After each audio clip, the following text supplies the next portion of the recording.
memerintahkan saya ke tempat ini, saya pikir majelis kecil punya beliau gitu sendiri, tiba-tiba ke sini. Ya Allah, ini mah dulu saya ke sini. Saya baca hijib Nasri dulu, hijib Bahri dulu, tetap ada masih gemeteran, ya. Setelah salaman sama Habib Salim, alhamdulillah, sama Habib Jindan, alhamdulillah, mulai agak tenangan sedikit nih ya. Nah, jadi kalau saya harus bicara tentang kondisi keadaan para habaib yang sedang mendapatkan fitnah yang luar biasa gila, ya. Kenapa gila? Karena ini di luar akal. Jadi orang Arab mengatakan bul ala zamzam patung Arab. Kamu kalau mau terkenal nih mantap sedunia, kencingin air zam-zam, insya Allah kamu terkenal. Itulah yang dilakukan oleh kiai kecil yang tidak dikenal, dedeg sampe rupa hui kalakuan jiga peuyeum. Balaka tik-tik balaka combrang beteng munculi kalakuan garang. Antum lihat kalau al ulama warasatul anbiya, ulama pewaris nabi, nabi itu rahmatan lil alamin. Menyuruh orang saling cinta mencintai, sayang menyayangi. Bukan sekarang seluruh Indonesia banyak kiai-kiai yang murtad, nggak mau mahabbah sama habaib. Gelo tuh tak? Jawab gelo tuh? Gelo tuh. Nah ini. Nah kalau warisan nggak boleh ada mane. Dia nggak boleh murtad, nggak boleh ada penghalang. Kalau kita ulama-ulama mau menjadi pewaris para nabi, nggak boleh kita ada mane. Contoh, pernah nggak Nabi Muhammad hasud kepada Nabi Musa? Ya Habib yang mulia, mustahil. Nah, tadi antum cerita Nabi Musa. Cuman lupa, ini kan banyak jomblo-jomblo nih. Ketika Nabi Musa jomblo, itu pagi-pagi dia doa, Rabbi inni lima anzalta ilayya min khairin, pagi sore udah dapat jodoh. Makanya banyak baca-baca itu, ya. Tambah Allahumma laris badani. Insya Allah laris loh, ya. Nah gitu. Nah. Sampai di mana tadi sebelum ini? Hah? Hasud. Tidak akan Nabi Musa hasud kepada Nabi Muhammad. Nabi Isa saja nyebut Ahmad. Wa mubasyiran bi rasuli ya'ti min ba'di ismuhu. Kenapa Nabi Isa nyebut Ahmad kepada Nabi Muhammad? Li'annahu ahmadu minni, kata Nabi Isa. Karena dia lebih mulia, dia lebih terpuji daripada aku. Artinya kalau ada ulama hasud kepada ulama lain, ada ulama zolim kepada ulama lain, ada ulama yang menyuruh untuk orang itu tidak saling cinta mencintai dan memurtadkan banyak orang dari kecintaan kepada para habaib sebagai zuriyah, berarti itu bukan ulama. Itu ulama yang asalnya oe. Orang Betawi bilang ulama, awas ada ula. Ula apa? Ular. Maun, air. Orai cai. Betul tidak? Ular air. Yang asli ada ulama.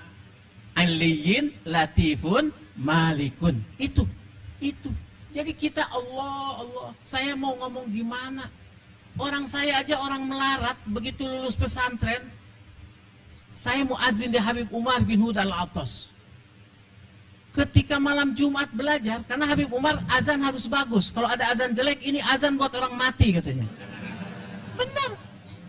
Ini lampu kalau kurang terang, Habib Umar bilang, kamu di dunia saja sudah mau gelap ya katanya. Apalagi di akhirat, maksudnya gitu. Ya? Jadi harus Al-Fakir yang azan. As-salatu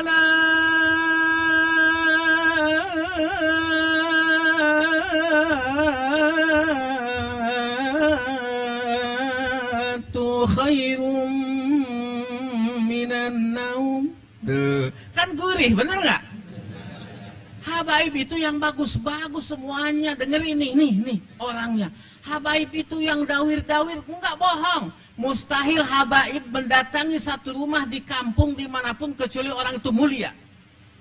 Habaib mustahil hukumnya datang kepada orang-orang rendahan, enggak akan. Saya jamin, saya dari kelas 4 SD sama jamaah. Dan habaib tidak akan meminta sesuatu kepada orang murahan. Habaib tidak akan datang ke rumah dia minum kopi kepada orang rendahan. Tidak, pasti habaib tahu nih jiwa-jiwa mulia, dia datang ke situ. bukan dawir-dawir kaya yang disebut orang-orang itu, bukan. Lu gila, lu nggak paham. Betul tidak? Itu makanya di Habib Umar itu ada wazukna ziyaratahu fi kulli, kan ada doa deba setelah deba, betul tidak? Saya enggak, saya pakai peci hitam di depan, saya enggak wazukna ziyaratahu fi kulli, saya bilang wazukna ziyaratahu fi kulli syahr. Apa yang terjadi? Dasar Habib Umar wali. Apa katanya? Setelah fi kulli syahr, saya ke Mekah tiap bulan, diongkosin terus-terusan. Ini ngongkosin, ini ngongkosin. Orang pengen yang ngongkosin melulu. Nggak tahu saya udah berapa puluh kali ke Mekah berkah Habib Umar bin Huda Al-Atas. Ba'alawi, tete kehet Ba'alawi. Ibu saya orang miskin. Man, dia bilang sama saya, mah hayang ke Habib. Mangga, mak. Saya ajak ke Habib Umar. Pengen apa? Ibu saya dalam kondisi mustahil bisa ke Mekah, didoain sama Habib Umar. Apa yang terjadi? Ibu saya ke Mekah 3 kali, bapak 3 kali, anak-anaknya sering semuanya yang 6 dalam kondisi melarat. Itulah berkah Ba'alawi. Ba'alawi kehed sih. Nah, ku tengarti-arti teuing. Berkah Ba'alawi itu. Laras, saya sudah ziarah ke Tarim, Hadramut, ke Sewun semua. Gak seledek dayaman ku aing. Sia teka di itu sih sudah. Gobloknya. Aduh, eta. Aiku orang di, ya Allah, Allah mah yahdihim insyaallah. Allah mahdihim insyaallah. Saya sudah jarah ke sana. Atuh kalau mau ada masalah Ba'alawi, ya kenapa nggak di Yaman? Kok kenapa jadi ribut di sini? Betul tidak? Oh, ternyata dia itu awalnya nyalon bupati gagal. Nyalon MUI teka pilih teh si kehet teh. Udah gitu ada Syarifah cantik, Syarifah teh ya kehet cantik. Benar enggak? Kutilang dasi, kutilang kulit kuning tinggi langsing dasi dada berisi. Iya. Ada Syarifah yang dia mau nikah yang nggak boleh. Jadi dendam. Terus dia datang ke Robitoh pengen jadi punya marga Habib yang nggak bisa. Nggak bisa. Jadi dendam, jadi hasud.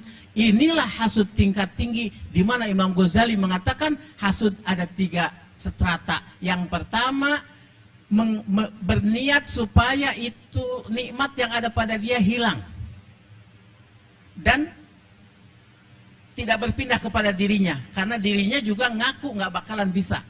Yang kedua, orang hasud mengharapkan nikmat yang ada pada orang kemuliaan itu hilang dari orang itu, berpindah kepada dirinya. Yang ketiga, orang itu mengharapkan paling rendah hilang saja nikmat itu sudah, nggak apa-apa, asal jangan bertambah. Biarin mobilnya Palisade aja 1, jangan nambah Alphard. Begitu nambah Alphard dia pingsan. Nah ini hasud ini kepada para habaib ini hasud kelas tinggi, di mana para habaib jamaahnya yang mulia dan banyak berjuta-juta itu ingin pindah kepada dirinya dan orang supaya cium tangan bolak-balik sama dirinya. Atuh di mana mimitina eta kitu laras. Kira-kira orang sini nih mau ngikut orang Banten apa mau ngikut Habib yang mulia Habib Jindan? Imam Ali karullah jah mengatakan ana madinatul ilmi wa Ali babwa. Nabi SAW mengatakan, walaupun oleh orang sebagian Wahabi ini mengatakan ini hadis dhaif. Ana madinatul ilmi kata Kangjeng Nabi, wa Ali babuha. Maksudnya apa? Orang kalau masuk kota harus lewat pintunya. Kalau orang ingin ilmu agama Islam lewat zuriyah Imam Ali karamallahu wajah. Itu yang dikatakan oleh Habib Muhammad waktu Maulidan di Empang. Saya kelas 4 SD dengar itu dan sekarang masih ingat diingatan. Artinya ini cocok, ini tepat kita ingin belajar agama lewat zuriyah Rasulullah Shallallahu Alaihi Wasallam. Begitu. Jadi paham nih sekarang kita terhadap kondisi Ba'alawi yang palsu-palsu. Kita jangan sama sekali terprovokasi oleh para orang-orang hasidin itu. Sedikit lagi ada dikatakan dalam debat, dikatakan qad tunkirul ainu daw asyamsi min rabadin wayun terus qad tunkirul ainu daw asyamsi min Wa yunkirul famu ta'mal ma'i min saqami. Saya artikan bebas dengan bukanlah sinar matahari yang tidak terang benderang, akan tetapi matamu belekan. Bukan tidak manis rasa itu minuman, akan tetapi mulutmu sariawan. Bukan enggak hebat Ba'alawi itu, habaib itu nih, dengerin nih, penting. Ente nih ustad muda nih, kalau ente mau berantem sama orang, ente ngaca dulu. Kalau ente dirasa lebih ganteng daripada musuh, terusin, menang insya Allah berantemnya. Konfrontasi apapun. Tapi kalau misalkan ente, aduh banget aing hawuk ya, belewuk ya, dedek sampo rupa hui, kalakuan juga payem. Ya Allah, tahajud kurang, ya, sodakoh enggak, sama janda masih diliatin, maksiat jalan, jangan goblok mau menang, nggak bakal menang, jangan. Ka ente mau ngelawan habaib, wajahnya bersinar, mancung, ganteng, ayo orang, ya Allah, udah jangan, kagak bakalan menang. Itu jiwa, tahu nggak? Ada pendeta lagi ceramah, keren begini, tiba-tiba dia langsung nggak bisa ngomong. Apa dia katakan? Sungguh telah masuk kepada majlis kita orang mulia, kamu cari. Ternyata ulama tasawuf, kalau tidak salah Abu Yazid Al-Bustami. Lantas ditanya, siapa engkau? Aku. Oh, kenapa engkau tidak bisa bicara? Karena dalam Taurat ada, jika datang orang yang besar jiwanya melebihi dari kita, maka kita tidak akan bisa bicara. Seperti apa? Idza ja'al ma' batalat tayamum. Kalau kita lagi tayamum, datang air, batal nggak tayamum kita? Batal. Ada, kita lagi keren. Saya sumpah saya nggak pernah mau ngaji ceramah kalau ada habaib dimanapun. Ini karena saya ditipu aja, ya. Tapi ini insya Allah tipuan yang mengandung berkah. Sebagaimana saya kena prank waktu di Mekah di lantai 25 di Hilton itu, dia bilang ada orang, ya Allah petani kecil badannya, Pak Ustadz saya ke Mekah itu memaksakan diri sekeluarga, pas saya mau berangkat saya enggak, ongkosnya kurang, saya paksakan, saya jual kursi, saya jual tempat tidur, ya Allah dalam hati saya gratis melulu bolak balik. Dia ngamplopin saya buka 300 real. Ini orang melarat kok, miskin ngasih amplop, orang kaya aja nggak ngasih amplop.